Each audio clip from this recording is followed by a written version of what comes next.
Bine v-am găsit, dragii mei, la horoscopul aferent lunii aprilie. Dragilor, eu sunt Ana Fătescu, astrologul vostru aici pe Terapie prin Astrologie.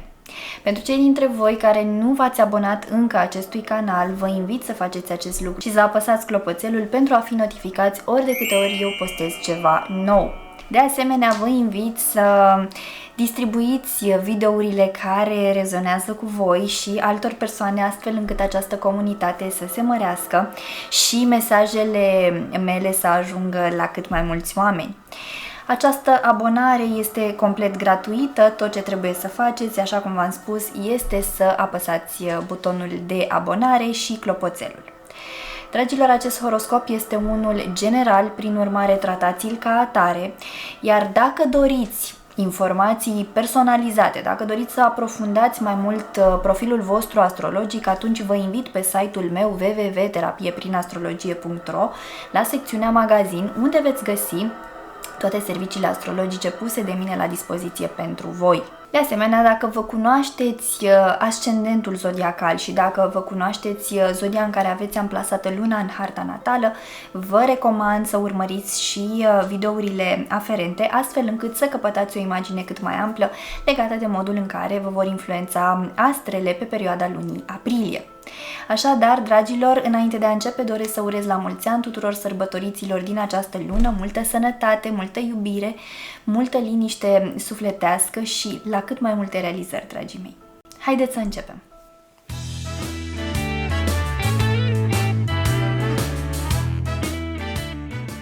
Bun găsit, dragi nativi ai zodiei Balanță, și bine ați revenit la horoscopul aferent lunii aprilie. Acest video este pentru toți cei dintre voi care v-ați născut în acest semn zodiacal, dar și pentru cei dintre voi care aveți ascendentul, descendentul, luna, planetele Marte, Venus sau Mercur, dar și unul dintre cele două noduri lunare amplasate în acest semn zodiacal în hărțile voastre natale. Dragilor, pentru voi începutul lunii își are atenția în planul relațional, în planul cuplului și al relației cu copiii, acolo unde este cazul. Pentru voi, începutul de lună este o perioadă bună în care să conștientizați ce anume aveți de îmbunătățit în raport cu partenerul de cuplu sau în relația cu copiii, ce anume aveți de armonizat, ce anume aveți de recalibrat, unde este necesar să vă impuneți mai mult sau unde este necesar să veniți cu mai multă inițiativă sau cu mai multă autoritate. Dacă este vorba de cuplu, atunci poate că este un moment bun în care să comunicați mai deschis cu privire la intimitatea voastră, la chestiunile care au legătură cu anumite secrete pe care le-ați ascuns față de partener sau partenerul față de voi sau chestiuni pe care poate le-ați omis. Da? Sau ați spus, măi, uite, nu pot să discut despre treaba asta fiindcă nu vreau să-mi rănesc partenerul sau știu că partenerul meu are anumite sensibilități și eu dacă îi voi comunica lucrurile astea îl voi supăra și atunci se va genera un conflict și eu nu vreau conflict și mai bine sunt evaziv și fug de confruntare. Lucru care în timp nu este benefic pentru că se acumulează frustrări, se acumulează nemulțumiri și mai devreme sau mai târziu ele oricum vor ieși la suprafață. Așadar, pentru voi începutul de lună vine cu această solicitare, da, de a vă conecta mai profund la persoana de lângă voi, pentru cei dintre voi care vă aflați în relații de cuplu și de a înțelege mai bine la ce sau în ce punct al relației voastre vă aflați, inclusiv din punct de vedere intim, din punct de vedere al apropierii, și aici nu mă refer doar apropiere fizică, ci inclusiv apropierea aceasta emoțională, cât de deschiși sunteți unul față de celălalt, cât de receptivi sunteți unul la celălalt și tot așa. Pentru persoanele singure, există posibilitatea de a cunoaște pe cineva sau măcar de a remarca pe cineva nou care să vă atragă atenția, care să vă cumva să vă stârnească interesul în zona aceasta amoroasă. Important este să vă păstrați deschiși și să fiți sinceri. Și de asemenea să nu vă duceți în acea zonă de hiperprecauție în care să țineți omul la distanță, poate prin prea mult sarcasm, prin prea multă ironie și persoana să perceapă că de fapt nu o placeți, când de fapt la voi este doar un sistem, un mecanism de apărare ca să nu fiți răniți. Deci încercați un pic să echilibrați lucrurile în sfera aceasta relațională, iar pentru cei dintre voi care aveți copii, atenție la relația cu aceștia, atenție la modul în care poate că ei vă ascund anumite lucruri din teama că voi veți reacționa poate într-un mod mai impulsiv și atunci încearcă să ascundă de voi diferite lucruri. Cel mai bine ar fi să încercați să stați deschiși de vorbă cu aceștia și să ajungeți cumva la sufletele lor, astfel încât să îi asigurați că pot avea încredere în voi și se pot deschide în fața voastră, astfel încât voi să îi ajutați în ceea ce au ei nevoie.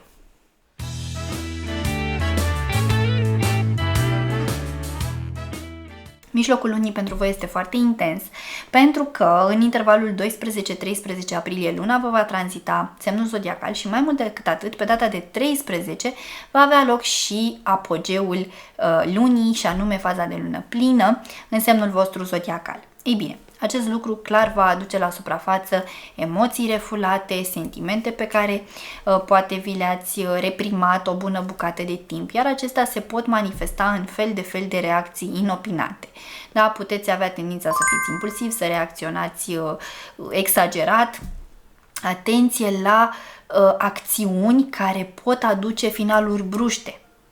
Mare atenție! Putem vorbi aici despre impulsivitate mare. Putem vorbi aici despre persoane care pot ieși în afara spațiului conjugal, da? Și pot deveni infideli doar pentru că s-au enervat dintr-un anumit motiv. Deci mare atenție la modul în care acționați și reacționați. Nu fiți impulsivi, nu reacționați la emoții. Mai bine vă dați un pas în spate și vă retrageți un pic, vă izolați un pic din situația în care vă aflați, decât să faceți ceva ce veți regreta ulterior. Pentru că, odată ce faceți aceste lucruri, se va produce un dezechilibru care vă va afecta în mod direct în planul carierei voastre, în plan profesional. Da? Pentru că vă veți pierde concentrarea, vă veți pierde randamentul, nu veți reuși să mai fiți prezenți acolo și atunci lucrurile se dezechilibrează pe toate planurile.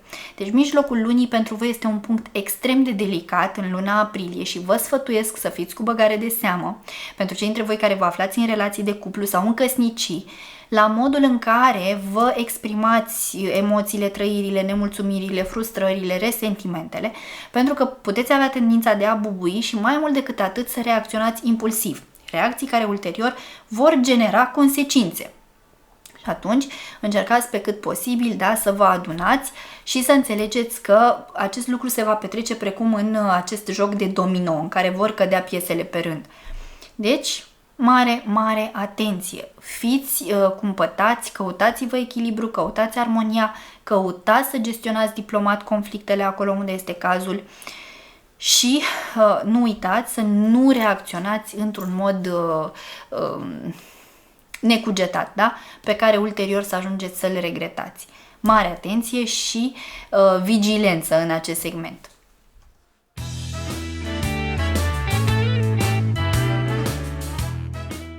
Finalul de lună este puțin mai blând pentru voi, își mută atenția în sfera familiei, fie că vorbim de familia de proveniență, fie că vorbim despre familia pe care v-ați format-o ulterior ca și adulți.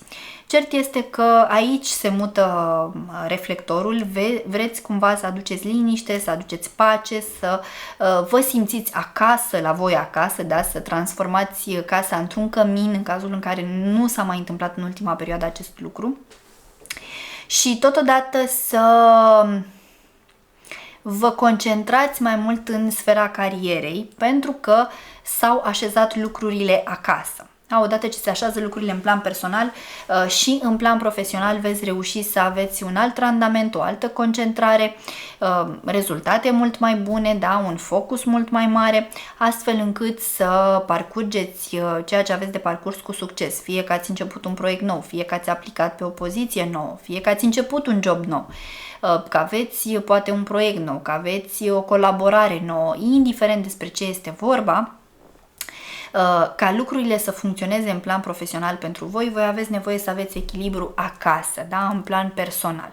Așa că după mijlocul lunii care vine cu faza de lună plină și cu multă emoție, multă intensitate, multă, să zic așa, nervozitate, Practic, finalul de lună va aduce posibilitatea de a calma toate aceste tensiuni și de a vă regăsi, de a vă reculege și de a vă concentra pe ceea ce doriți să faceți din punct de vedere profesional, pe ceea ce doriți să așezați din punct de vedere profesional. Dacă v-ați setat niște obiective pe termen mediu și lung de a progresa, de a evolua, atunci știți ce aveți de făcut, da?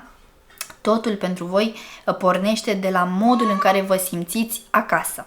Că vorbim de parteneri, dacă aveți parteneri, că vorbim de părinți, indiferent de contextul vostru personal, este important să aveți liniște, pace și armonie, ca apoi să puteți prospera și în celelalte planuri ale vieții voastre, dragii mei. Acestea sunt informațiile din punct de vedere astrologic pentru voi în luna aprilie. Așa cum v-am obișnuit, am să extrag și câteva mesaje de la cărțile Oracol și deja au vrut să iasă trei carduri. Bun, primul mesaj vine de la Zodia Leu, cardul cu numărul 17 și vorbește despre voință. Da, eu vreau. Despre a fi mai hotărâți cu ceea ce vă doriți, despre a fi mai determinați și mai perseverenți în obiectivele voastre. Cel de-al doilea card vorbește despre casa a 12-a din harta natală, care este asociată cu ideea de evadare, da, de izolare. Cardul cu numărul 36, cel care vă pune în contact cu ce se întâmplă în interiorul vostru, introspecție, autoanaliză. Iar cel de-al treilea mesaj vine de la planeta Marte, cardul cu numărul 5, care vorbește despre forță, despre acțiune, despre a fi hotărâți, ambițioși, determinați și despre a concretiza. Planeta Marte care guvernează semnul vostru opus, Zodia Berbec. Așadar, aveți nevoie să vă luați din energia semnului vostru opus pentru a trece la acțiune, pentru a fi mai hotărâți, pentru a ieși un pic din hiperprecauția voastră și pentru a concretiza ceea ce vă doriți, dragilor.